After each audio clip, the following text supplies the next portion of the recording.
جب انسان موت کی نیند انسان نے سونا ہے، بھلے بادشاہ ہو، فقیر ہو، ولی ہو، پھر مولا یہ زندگی کا میدان کیوں سجایا؟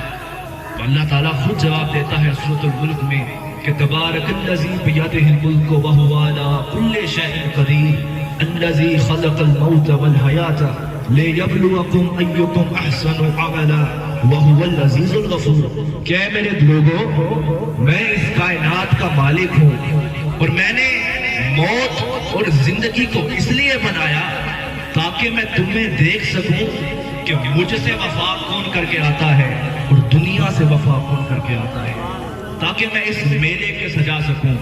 جو سورۃ الملک میں پہلا لفظ ہے نا کہ تبارک الذی بیدہ الملک وہو علی کل شیء قدیر، کہ پوری کائنات کے ذرے ذرے کا مالک ہوں۔ تو ہم بعض اوقات سمجھتے ہیں کہ یہ جو میرا جسم ہے اور اس کے اندر جو میری روح ہے، ہم سمجھتے ہیں کہ اس کا مالک ہم ہیں، باقی پوری کائنات کا مالک خدا ہے۔ تو یہ بھی انسان کا گمان ہے، یہ بھی انسان کی ایک ناقص سوچ ہے۔ اس جسم اور اس روح کا مالک بھی خود خدا ہے۔ وَنَفَخْتُ فِيهِ مِن رُوحِي، کہ ہم نے تجھے روح دی، اور روح ایک تمہارے اندر ادھار ہے۔ جانے کس لمحے کس وقت اس روح کو اللہ اپنے واپس لے لے اور اس ادھار کو واپس مان لے۔ ادھار کسے کہتے ہیں؟ جو دوسرے مالک کے اختیار میں ہوتا ہے، اور تمہاری روح اس مالک کے اختیار میں ہے، وہ جس لمحے چاہے، وہ جب چاہے اس روح کو اپنے واپس بلا لے۔ تو گویا پتہ چلا یہ جو انسان کا جسم ہے اور اس کے اندر روح ہے، یہ بھی انسان کے بس میں نہیں ہے۔ شیخ زادی ایک حکایت لکھتے ہیں کہ ایک شخص بڑا بیمار ہوا جو مرنے کے قریب پہنچ گیا۔ ایک طبیب کو لایا گیا جو صحت مند تھا۔ اس نے اس کی نبض چیک کی اور کہا کہ یہ چند ہی گھنٹوں میں اس دنیا سے رخصت ہو جائے گا۔ جو طبیب دیکھنے آیا تھا وہ خود بڑا صحت مند تھا۔ پتہ چلا خدا کے اپنے فیصلے ہیں۔ جو بیمار تھا وہ اگلے دن صحت یاب ہو گیا، اور جو طبیب تھا اس کا انتقال ہو گیا۔ اس لیے شاکر شجاع آبادی نے کہا، نہ جسم تیری نہ جان تیری، اے تڑکا رب رحمان دائے، مجھے حکم بغیر تو بے بس نہیں، اے فیصلہ پڑھ قرآن دائے، میرے جسم تے میری مرضی ہے، اے وہم گمان انسان دائے، تیری روح ہے شاکر مالک دی، تیرا ڈھانچہ قبرستان دائے۔ تو تمہاری روح تو واپس مالک کے پاس جانی ہے، تمہارا ڈھانچہ قبرستان کا ہے، اس نے قبر میں خاک ہونا ہے، اور روح واپس مالک کے پاس جائے گی، اور روح واپس اس کے پاس لوٹے گی۔ آج انسان، ہم اپنا محمد بخش فرماتے ہیں کہ انسان جب اس دنیا میں چلتا پھرتا ہے تو دشمنیں بھی ہوتی ہیں۔ بعض اوقات کچھ لوگ اتنے نفرت میں بڑھ جاتے ہیں کہ کہتے ہیں کہ مجھے اس کا چہرہ دیکھنا بھی پسند نہیں ہے۔ میرے دوستو، عزت چلی جائے تو انسان توبہ کر کے خدا سے معافی کر کے عزت کو کما لیتا ہے۔ دولت چلی جائے، محنت کرتا ہے، وہ دولت پھر آ جاتی ہے۔ انسان میں کوئی صدمہ، کوئی دکھ پہنچا ہے تو دکھ بھی دور ہو جاتا ہے۔ انسان کسی خواہش کو طلب کرتا ہے، وہ بھی انسان کو مل جاتی ہے۔ عزت اس دنیا میں جو بھی خواہشیں ہیں وہ واپس پلٹ کر آ سکتی ہیں۔ میرے دوستو، اگر ایک بار انسان بچھڑ جائے تو یہ واپس لوٹ کر نہیں آتا۔ محمد بخش فرماتے ہیں، عیداں تے شبراتاں آیاں، سارے لوگ گھرانوں آئے، اونی آئے محمد بخشا جرے آپ ہتھی دفنائے۔ جن کو اپنے ہاتھوں سے دفنا کے آئے ہیں وہ کب واپس لوٹتے ہیں؟ انسان کی نفرتیں اس دنیا میں ہوتی ہیں، لیکن جب میت بڑی ہوتی ہے تو پہلی صف میں دشمن بھی کھڑا ہوتا ہے، دوست بھی کھڑا ہوتا ہے۔ جو دنیا میں کہتا تھا کہ میں اس کا چہرہ تک نہیں دیکھتا، جنازے پر کہتا ہے کہ خدا کے لیے اس کا ایک چہرہ تو دکھا دے۔ محمد بخش اس میت کے پیغام کو کہتے ہیں کہ میت جنازے والوں کو کہتی ہے کہ اچھا ہو یار، ہن حوالے رب دے تے مل لو جانی واری، اس ملڑے نو تسا یاد کرے سو تے روسو عمراں ساری۔ کہ میرے لوگوں، اب تو یہ آخری ملاقات ہے۔ جب تک زندہ تھا تو معاملہ تیرے میرے بیچ میں تھا، اب تو معاملہ خدا کے حوالے ہے، اب تو سانسیں رک چکی ہیں۔ میرے دوستو، جب زندگی کی شام ہونی ہے، زندگی کی سانسیں رکنی ہے، زندگی اندھیروں میں جانی ہے، تو یہ پھر نفرت، یہ پھر دشمنی کس بات کی؟ کس بات کی؟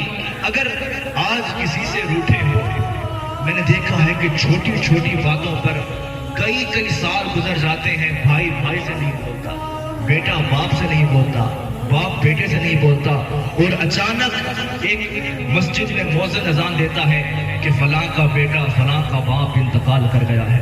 خواجہ غلام فرید فرماتے ہیں گزریا ویلا حسن کھلندا، آیا فرید وقت چلندا، اوکھا پیندا یار ملندا، جان لباتے آندھی ہے کہ اے فرید اب وہ ہنسنے کھلنے کے میلے چلے گئے، اب باری آ گئی ہے یار کی، مالک نے بلا لیا ہے۔ تو جب زندگی کی سانسیں رکنی ہیں تو پھر دشمنی کس بات کی؟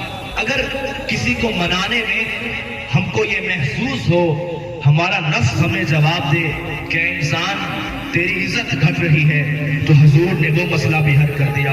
تو کسی کو منانے میں اگر تمہیں محسوس ہو کہ میری عزت کم ہو رہی ہے تو وہ عزت روزے قیامت تم مجھ سے مانگ لینا۔ اگر آج کسی کو عزت کمی ہونے میں محسوس ہو رہی ہے تو اللہ تعالیٰ کہتا ہے کہ وہ عزت تم مجھ سے مانگ لینا۔ میرے دوستو، زندگی کی سانسیں نہ جانے کب ڈھل جائیں۔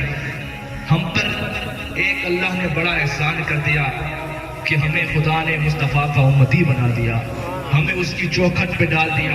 بڑے بڑے انبیاء کرام، موسیٰ علیہ السلام جیسے خاص نبی بھی خدا سے گزارش کرتے رہے کہ کاش میں محمد مصطفیٰ کا امتی ہوتا۔ میرے دوستو، موسیٰ علیہ السلام نے خدا سے عرض کیا کہ باری تعالیٰ میں نے ایک امت پڑھی ہے جو سب سے آخر میں آئے گی لیکن جنت میں سب سے پہلے جائے گی۔ فرمایا باری تعالیٰ وہ امت میری امت کو بنا دے، تو جواب آیا قالا تلک امت و احمد، نہیں موسیٰ وہ تو میرے احمد کی امت ہے، وہ تو میرے مصطفیٰ کی امت ہے۔ موسیٰ علیہ السلام نے پھر کہا باری تعالیٰ میں نے ایک امت پر رکھی ہے جو ابھی ثواب کا ارادہ کرے گی، ثواب کیا نہیں ہوگی، ابھی ارادہ کرے گی کہ کوئی سچ بولوں، ابھی سچ بولا نہیں ہوگا، ابھی ارادہ کرے گی کہ نماز ادا کروں، ابھی نماز ادا کی نہیں ہوگی، ابھی ارادہ کرے گی کہ قرآن پڑھوں، ابھی قرآن پڑھا نہیں ہوگا، کہ اس کی نیت کرنے پہ جو ہے اپنے عرش معلیٰ پہ لکھ دے گا تو مولا ابھی وہ امت ارادہ کرے گی، اس کا ثواب پہلے لکھ دیا جائے گا۔ فرمایا باری تعالیٰ وہ امت میری امت کو بتا دے، تو آواز غیب سے آواز آئی نہیں موسیٰ، قالا تلک امت احمد، وہ تو میرے مصطفیٰ کی امت ہے، وہ تو میرے حبیب کی امت ہے۔ تو فدا ہے حور و قصور پر، مجھے ناز ذکر حضور پر، تیری لہد کیسی ہے تو بتا، میری لہد کوئی رسول ہے، تیرے ذکر کی یہ ہے برکتیں، میرے بگڑے کام سنور گئے، جہاں تیری یاد ہے وہی رحمتوں کا نزول ہے، یہیں آرزو جو ہے سرخ رو، ملے دو جہاں کی آبرو، میں کہوں غلام ہوں آپ کا، وہ کہیں کہ ہم کو قبول ہے۔ میرے دوستو، آج امت کے پاس اتنا وقت نہیں کہ حضور پر درود بھیجے۔ علامہ اقبال فرماتے ہیں چوں بھی نام مصطفیٰ خوانم درود، از خجالت آب می گردد وجود۔ علامہ اقبال فرماتے ہیں کہ جب میں اپنے آقا مولا پر درود بھیجتا ہوں تو شرم سے پانی پانی ہو جاتا ہوں، میری آنکھیں بھیگی ہو جاتی ہیں اور میں شرم سے اپنا ماتھا نیچے ٹکا لیتا ہوں کہ حضور آپ ہمارا درود سنتے ہیں اور ہمارے سلام کا جواب دیتے ہیں۔ آج ہمارے پاس وقت نہیں کہ ہم آپ کے اوپر درود بھیجیں، لوگ کہتے ہیں کہ ہمیں وقت نہیں ملتا۔ میں نے کہا وہ حضور تھے تو ساری زندگی امت کو پکارتے رہے، اور جب حضور معراج کی رات دوزخ کی گہرائی دکھائی گئی تو حضور نے ہنسنا چھوڑ دیا تھا، اس چہرے پر مسکراہٹ ختم ہو گئی تھی کہ میری امت اس دوزخ میں جائے گی۔ لوگوں، حضور نے ساری زندگی اس امت کی دعائیں کی۔ جب یہ آیت اتری نا وَلَسَوْفَ يُعْطِيكَ رَبُّكَ فَتَرْضَىٰ، کہ میرے حبیب ان قریب ہم آپ کو اتنا عطا کریں گے، اتنا عطا کریں گے، اتنا عطا کریں گے کہ آپ خود راضی ہو جائیں گے۔ صحابہ کرام نے پوچھا اے میرے حبیب آپ راضی کس طرح ہوں گے؟ حضور نے فرمایا میں اس وقت تک راضی نہیں ہوگا جب تک میرا ایک امتی بھی دوزخ سے نکل کر جنت میں نہیں آ جاتا، میرا ایک امتی بھی دوزخ سے نکل کر جنت میں نہیں آتا۔ اس لیے تو شاکر شجاع بادی فرماتا ہے ذکر تیرے یار دا مولا کریندہ رہ منیا، تو بھی راضی میں بھی اپنا ہاں ٹھریندہ رہ منیا۔ تیرا میرا ہک جو اے محبوب تمنی کروں عرش تے تو نہ گھن اتھا میں جمیدہ رہ مجا۔ میرے دوستو حضور ساری زندگی امت کی دعا کرتے رہے۔ اب روز قیامت کا حال سنو، روز محشر کا حال سنو، جب امت کے ہاں کوئی نہیں ہوگا، جب امت بے یار و مددگار کھڑی ہوگی، حضور فرماتے ہیں کہ میں اللہ تعالیٰ کو ایک سجدہ کروں گا۔ اللہ تعالیٰ کہے گا میرے حبیب سر اٹھائیے، کیا خواہش ہے آپ کی؟ حضور فرمائیں گے اے میرے باری تعالیٰ میری بڑی امت کی تعداد ہے جو دوزخ میں پڑی ہے۔ تو اللہ تعالیٰ جواب دیں گے میرے حبیب تجھ سے وعدہ جو ہے والا سوف یعطیک ربک فترضی، کہ جب تک تو راضی نہیں ہوگا میں تم کو راضی کرتا رہوں گا۔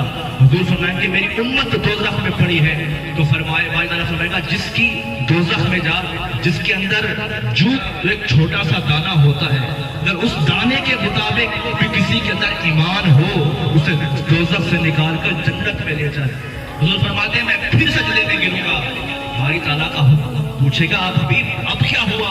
حضور کہیں گے ابھی بھی بڑی تعداد ہے جو دوزخ میں پڑی ہے، اب کیا حکم ہے؟ اللہ تعالیٰ فرمائے گا میرے حبیب تجھ سے وعدہ جو ہے تجھ کو راضی کر کے ہی معاملہ ختم ہوگا۔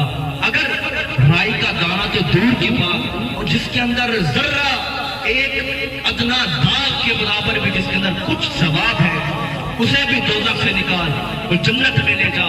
حضور فرمائیں گے میں اب بھی راضی نہیں ہوا، پھر سجدے میں گر جاؤں گا اور پھر خدا سے التجا کروں گا، ابھی بھی میری امت دوزخ میں پڑی ہے۔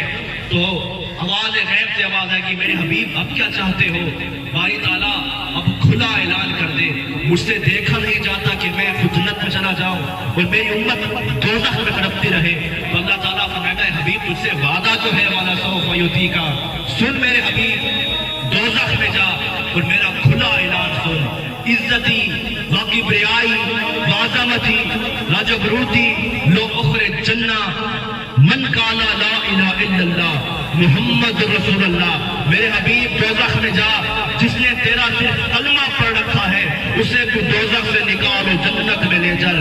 سرکار کا در ہے در شاہ تو نہیں، جو مانگ لیا اور بھی کچھ مانگ۔ ان لوگوں کو جو شک ہے کرم ان کا ہے محدود، ان لوگوں کی باتوں پہ نہ جا اور بھی کچھ مانگ۔ دے سکتے ہیں کیا کچھ کہ وہ کچھ دے نہیں سکتے، یہ بحث نہ کر ہوش میں آ اور بھی کچھ مانگ۔ جھولی ہی میری تنگ تھی کیا مانگتا ان سے، وہ تو کہتے رہے مانگ ذرا اور بھی کچھ مانگ۔